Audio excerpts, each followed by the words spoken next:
Micro অবজারভাররা যেমন নজরদারির কাজ করছেন, তেমনি যেখানে সন্দেহজনক আছে, যার নাগরিকত্ব নিয়ে প্রশ্ন আছে, এই রকম ভোটারদের যদি ইনক্লুড করেন মমতা বন্দ্যোপাধ্যায়ের কথায় বা নন্দিনী চক্রবর্তীর কথায় বা আইপ্যাকের বুদ্ধিতে, তাহলে ইয়ারোদের কপালেও ভবিষ্যতে কিন্তু দুঃখ রয়েছে।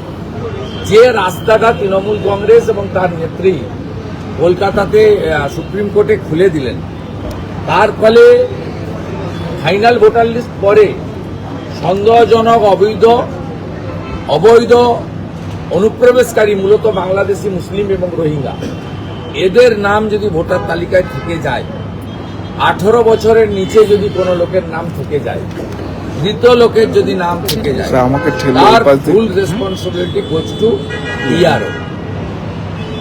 এবং আমাদের ক্ষেত্রে দুটি আরো অপশন রয়েছে। ইআরওরা যদি ভুয়া নাম রেখে দেয়, আমাদের কাছে যদি তথ্য থাকে, আমরা ডিইওর কাছে আপিল করতে পারবো, অর্থাৎ district electoral role registration officer মানে ডিএম, এবং ডিএম যদি আবার নবান্নর হস্তক্ষেপে আমাদের বক্তব্য না নেন, ভাইট করে, আমরা কিন্তু ফাইনালি সিওর কাছে আসতে পারবো, এবং সিও যদি রিজেক্ট করে তখন আমরা কোর্টেও যেতে পারবো।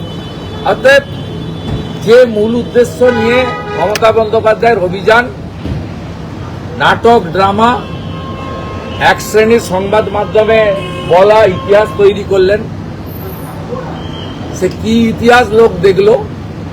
উনি চেষ্টা করেছেন এসআইআর বন্ধ করতে, উনি চেষ্টা করেছেন 2024 লোকসভা ভোটে যে ত্রুটিযুক্ত ভোটার তালিকা, তাকে সামনে রেখে নির্বাচনে যেতে।